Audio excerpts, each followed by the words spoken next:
अजमेर उत्तर विधानसभा से निर्दलीय चुनाव लड़ रहे ज्ञानचंद सारस्वत आज प्रेस क्लब पहुंचे व जनता को 48 घंटे में पानी देने की गारंटी भी दी। निर्दलीय प्रत्याशी ज्ञानचंद सारस्वत ने प्रेस क्लब में उपस्थित सभी सदस्यों को जानकारी देते हुए बताया कि अजमेर के विकास पर लगे हुए समीकरण को तोड़ने के संकल्प को लेकर ही वह चुनाव मैदान में उतरे हैं। उन्होंने कहा कि सरकार द्वारा आने वाले पैसों का और भी सही उपयोग कर कई कार्य करवाए जा सकते हैं जो जनता के हित में हो। आपको बता दें कि ज्ञानचंद सारस्वत ने प्रेस क्लब में आकर उत्तर विधानसभा से चुनाव लड़ने व सनातनी होने की बात का भी जवाब दिया। दूध वाले ग्रुप में चुनाव लड़ा और जय जयकार करवाते हुए आपने मुझे आज विधानसभा में, मैं नहीं कह रहा हूँ कि मैं विधायक बनने जा रहा हूँ, लेकिन मुझे जन समर्थन मिल रहा है और मुझे बहुत प्रसिद्ध कराने वाले ऐसे पत्रकारगणों को मैं नमन करता हूँ। मैं नमन करता हूँ यहाँ विराजे सभी प्रबुद्ध जनों को नमस्ते करता हूँ। अपने सारी बात पहले बोल चुका हूँ, आपने पूर्व में मुझे मौका दिया और आज मैं मेरे छोटे से निवेदन पे आपने मुझे मंच दिया। मैं आभार करता हूँ आभार व्यक्त करता हूँ अजय प्रेस क्लब का और पदाधिकारीगणों का। आदरणीय प्रताप जी भाई साहब ने मुझे पिछली बार कहा था कि ज्ञान जी ये एक कार्यक्रम हुआ था, जीना इसी का नाम है। प्रताप जी भाई साहब ने कहा था कि आपको जो अजय प्रेस क्लब के मंच पे माला पहना तो साहब उसके बाद में इस पिछले 1.5-2.5 साल के अंदर उस कार्यक्रम के बाद में बहुत सारे ऐसे प्रकरण आए। ताजा प्रकरण अभी है, नगर निगम ने बांटे लैपटॉप और नहीं लिया सारस्वत ने 50,000 रुपये चीज मैंने फ्री में मिलता है तो आदमी शाप भी ले लेता है, लेकिन मुझे नहीं लेना था क्योंकि मेरे अपने कुछ सिद्धांत है, नियम है। मैं आप लोगों ने भाई साहब ने आदेश किया कि अपनी बात आगे पहुंचाने के लिए आप लोगों के आपको उपस्थित हुआ हूँ। पार्षद रहा हूँ, मैं 3 बार पार्षद रहा हूँ। तीनों बार मेरे वार्ड ने मुझे बहुत ऊंचाइयाँ दी और बहुत मतलब अच्छे ताज से नवाजा है। मैंने प्रयास भी किया कि उनके कर्ज को उतारूं। मैं निवेदन करना चाहूंगा कि अजमेर के अंदर हजारों करोड़ रुपए लगने के बाद में भी पानी के लिए अजमेर तरस रहा है, हमारा बीसलपुर तरस रहा है। अब बात आती है कि पार्टी मेरी भी थी, मैं भी उसी पार्टी का सदस्य था, लेकिन मेरी कलम बहुत छोटी थी, मैं पार्षद था। मैंने 1-1.5 साल के अंदर 17 ज्ञापन प्रदर्शन और 1 जनहित याचिका जलदायु विभाग में दायर की, लेकिन अजमेर प्यासा है, मेरी कोई सुनने वाला नहीं था। जो मेरे हाथ में था, सड़क खुदी हुई है, गड्ढा पड़ा है और वहां मुझे धरने में बैठना है। मैं सड़क के गड्ढे में बैठा और वो सड़क का काम हाथों हाथ चालू कराया। ऐसे 3-4 प्रकरण हुए, 3-4 टाटा पावर से संबंधित भी प्रकरण हुए। जो मेरे हाथ में था वो मैंने धरना प्रदर्शन करके कराया, लेकिन कहीं ना कहीं मैं जब दूसरे वार्ड में एज एक 4 नंबर के पार्षद के नाते कोई समस्या उठाता था पूरे अजमेर उत्तर के, तो मुझे कहा जाता था कि आपकी सीमा वार्ड नंबर 4 है, आप अपनी सीमा में रहें। दूसरे साथी भी बुरा लगता था। पूरे शहर में पिछले कई सालों से 2-3 साल से एक परिवर्तन की लहर चल रही थी। एक ग्रुप बना हुआ था, परिवर्तन ग्रुप, लेकिन मैं उसमें मेरे प्रबुद्ध और बहुत वरिष्ठ पत्रकार गण और शहर के सम्मान्य गण मेरे मध्य राज्य में उसमें कहीं सहभागी ना था। आचार संहिता लगने के 1 दिन पहले तक मैंने हमारे वर्तमान विधायक जी से मेरे वार्ड के अंदर सड़कों का उद्घाटन कराया और मैंने अपील की कि आप इनको वोट दें। तब तक मेरा चुनाव लड़ने का, किसी को अपने कंधे को बंदूक रखने के लिए देने का मानस नहीं था। जब मेरे ऊपर इन सभी लोगों का दबाव आने लगा तो मैं अजमेर छोड़ के 7 दिन के लिए बनारस चला गया कि मैं किसी का टूल नहीं बनूं। जब मैं बनारस से वापस आया, शहर के कई एक बड़े तबके ने मुझे बताया, मैं इन लोगों को छोड़ते बता रहा हूँ जो इससे ताल्लुक रखते हैं, कई समाजों के लोग और कई 3 महीने बाद उसमें गड्ढे हो जाते हैं, साफ लिखा हो तो पेश हो जाते हैं। उन सड़कों की गारंटी होती है और गारंटी जब तक होती है जब सड़कों खोदा नहीं जाए या कट नहीं लगाया जाए। जगह जगह गारंटियां खत्म की जाती है। क्यों की जाती है सब, इसका कौन देखने वाला? कोई नहीं देखना। मेरे वार्ड में कोई वोट के देखे अगर मैं उसकी जेसीबी स्वयं जब्त कराई है। मैंने 50 बार ट्रैक्टर जेसीबी और तगारी फावड़ जब्त कराए बिना परमिशन खोदने के। परमिशन क्यों देती है साहब नगर निगम? आपकी जो नई सड़क बनी है, जो साल भर पहले बनी, उसकी परमिशन क्यों देती है? जनप्रतिनिधि पाबंद नहीं करते उनको। कहीं ना कहीं हजारों करोड़ रुपए के स्मार्ट सिटी में काम हुए। हमने देखा होगा कि हमारे राष्ट्र के प्रधानमंत्री माननीय नरेंद्र भाई मोदी जी ने जगह जगह जाकर इतने बड़े कार्य हुए तो उद्घाटन किया है, लेकिन अजमेर के अंदर उन्होंने कहीं भी आकर उद्घाटन नहीं किया क्योंकि साहब कहीं ना कहीं भ्रष्टाचार की बूंद आ रही थी और प्रधानमंत्री जी बहुत सचेत रहते हैं इस मामले में। एक आरोप ये लगता है कि मैं कांग्रेस को जिताने के लिए आया हूँ। साहब, मैं उन आरोप लगाने वालों को आपके मंच के माध्यम से निवेदन करना चाहता हूँ कि अगर कांग्रेस को जिताना होता तो मैं इनके साथ में रहकर गद्दारी करके भी तो जिता सकता था। मैं सिर्फ अपने वार्ड से हरा के ही मेरे लिए इनको कांग्रेस को जिताना पर्याप्त है। अपने जो मेरे साथ में जो जुड़े लोग हैं उनको मात्र कान में कहने से ही मैं कांग्रेस को जिता देता, इनको हराता, लेकिन गद्दारी करना मेरे खून में नहीं था साहब। बागी बनना मुझे ज्यादा पसंद आ रहा है। आज भी मैं अपने साथ वालों की कहीं गर्दन छोरी पे पीछे साथ में रख के गर्दन नहीं काटना चाहता। मैं आज समक्ष हूँ, भारतीय जनता पार्टी परिवार में था और उनके समक्ष मैं चुनाव लड़ रहा हूँ, सामने हूँ।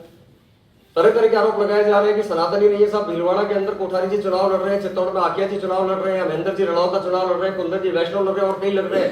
मतलब वो सारे सनातनी है। केवल ज्ञान सारस्वत एक व्यक्ति के सामने चुनाव लड़ रहा है तो सनातनी नहीं है। सब पोस्ट डाली जा रही है कि गाय बचाने वाले हाथ गाय काटने वाले हाथों में जा रहे हैं। तो साहब कौन सी गाय काट दी? अजमेर में किसने गाय काट दी साहब?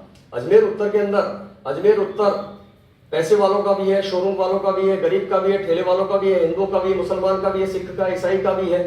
तो अगर उसमें अजमेर उत्तर में किसी जाति विशेष पे, किसी धर्म विशेष के व्यक्ति के लिए काम करना है, विकास करना है, तो विधायक ये थोड़ी देखेगा कि साहब आपको मुस्लिम के पास नहीं जाना है तो वोट मांगने मुस्लिम के पास नहीं जाएंगे, ईसाई के पास जाना कोई गुनाह नहीं है साहब। इस तरह के आरोप लगाए जा रहे हैं, व्यक्तिगत आरोप लगाए जा रहे हैं साहब। ये तो कार सेवा में नहीं गया।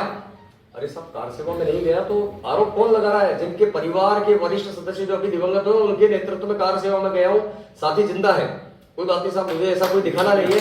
कार सेवा में गया तो उसमें सोच के नहीं गया था कि आगामी मुझे चुनाव, साहब इसके घर पे तो गए ही नहीं है। अरे साहब कोई बात नहीं, मेरे दूध वाले जवाब दे रहे फेसबुक के साहब, गाय कैसे नहीं है, दूध पी रहा है। अरे साहब इसके घर में तो लिफ्ट लगी है साहब, मैंने तो नहीं जाके देखा कि आपके घर में कौन सी कंपनी के सोफे हैं या रेफ्रिजरेटर है।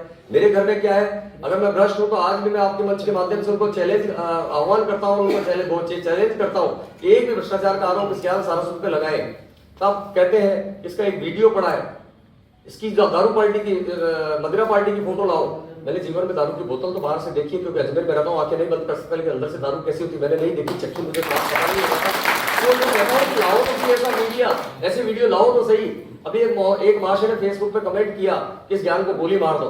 साहब मैं कहीं ना कहीं 1 मिनट में उसने नीचे मैंने कमेंट कराया कि ज्ञान सारस्वत के लिए बोल रहे हो क्या मेरे साथी से? तो हाँ, मैं चाहता था उसको मुकदमा करा के और मैं जिंदाबाद करा सकता था, लेकिन मैंने नहीं किया, क्योंकि मैं मेरे साथियों को एक सीमा के बाद फेसबुक और सोशल मीडिया पे जवाब देने लगे, नहीं तो मेरे साथियों ने कभी किसी के ऊपर कमेंट नहीं किया। मैं कह रहा हूँ वर्तमान जो हमारे विधायक महोदय आज हैं, जो मेरे सामने लड़ रहे हैं, पहले भी सम्मान्य थे, आज भी सम्मान्य और सम्मान्य रहेंगे। मैंने उनसे जीवन में बहुत कुछ सीखा है। मैं चुनाव लड़ रहा हूँ, वो भी चुनाव लड़ रहे हैं, तो कोई बुरा काम नहीं है, लेकिन चुनाव लड़के और किसी की जाति और धर्म को बदलने के उनको कोई अधिकार नहीं है, या वो मुझे सर्टिफिकेट देने वाले कोई नहीं होते। तो साहब अजमेर के इस विकास को लेकर मैं आगे बढ़ रहा हूँ। मैं आप सबसे निवेदन करता हूँ कि आगामी 25 तारीख को आप सभी 9 नंबर आपका जनता की टिकट पर लड़ रहा हूँ, आपकी टिकट पे मैं लड़ रहा हूँ। 9 नंबर का आपका बटन है, चुनाव चिन्ह आपका सीटी है, प्रत्याशी आपका ज्ञान सारस्वत है।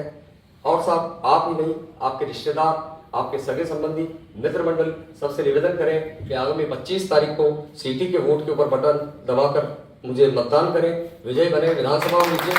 मैं बदले में ये नहीं घोषणा करूंगा कि मेरे हाथ में कोई जादू की छड़ी है, मैं ये कर दूंगा वो कर दूंगा, लेकिन बताने की और अजमेर को इस जातिगत के दंगल से समाज दोनों पार्टियों ने या जो भी पार्टी है उन्होंने अपने अपने जाति के आधार के ऊपर इसको बांट रखा है। एक वर्ग कहता है कि मेरे इतने वोट है, दूसरा वर्ग कहता है मेरे इतने वोट है, वो फला समाज मेरे का मैं हूँ, मेरे साथ है, फला समाज मेरे साथ है। इस जातीय समीकरण को तोड़ने के लिए और एक जो अजमेर के विकास के ऊपर जो विराम लगा हुआ है उसको तोड़ने का संकल्प लेकर, अजमेर के विकास के संकल्प को लेकर मैं आगे बढ़ने का प्रयास कर रहा हूँ।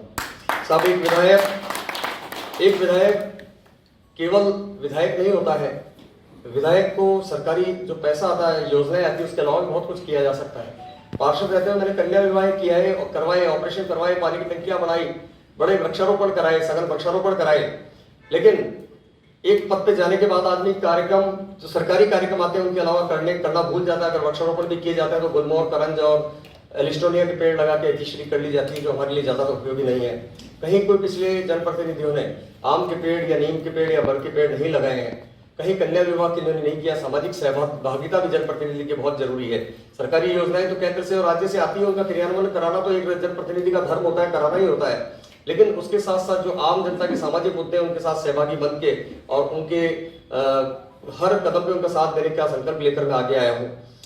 सब अजमेर के अंदर बीसलपुर में पानी है, एक पार्टी कहती है कि हमारे कार्यकाल में जयपुर गया, दूसरा कह रहा है साहब आपने वहां दे दिया, एक कह रहा टाटा पावर, जो हो गया चौपाटी बन गई, स्मार्ट सिटी के काम हो गए, नहीं तोड़े जा सकते, लेकिन जब चल रहे थे तो हमें उसके ऊपर निगरानी तो रखनी चाहिए थी साहब, हमने निगरानी नहीं रखी, अब वो काम नहीं तोड़ सकते हैं। लेकिन मैं संकल्प लेके चला हूँ कि उसमें कितना सुधार करके हम उसको कितना अच्छा कर सकते हैं। मैं वादा नहीं कर रहा हूँ कि 24 घंटे में पानी दे दूंगा, 24 घंटे में पानी देना अजमेर में किसी के लिए भी वर्तमान में आगामी 3 साल तक संभव नहीं है, लेकिन मैं वादा कर रहा हूँ, मैं गारंटी दे रहा हूँ कि मैं आगामी अगर जीतता हूँ तो 3 महीने के भीतर अजमेर उत्तर को 48 घंटे में पानी देने का मैं वादा कर रहा हूँ। मैं वादा इसलिए नहीं कर रहा हूँ क्योंकि मेरे पास तकनीक है, मैं वादा इसलिए कर रहा हूँ कि ऐसा 60 टैंक नंबर टैंक जो नसीराबाद रोड पर है वहां तक अजमेर से बीसलपुर को अजमेर के लिए पूरा पानी आता है, लेकिन ऐसा 7 से ऐसा 8 जो सुभाष उद्यान में वहां तक आते आते उस पानी को पता नहीं कहाँ चला जाता है, सारी अवितरण व्यवस्था है साहब। वो केवल उसको उसकी जो प्रशासनिक ढांचा है उसमें सुधार करके वितरण व्यवस्था में सुधार के द्वारा से मॉनिटरिंग करके ही उसको सुधारा जा सकता है।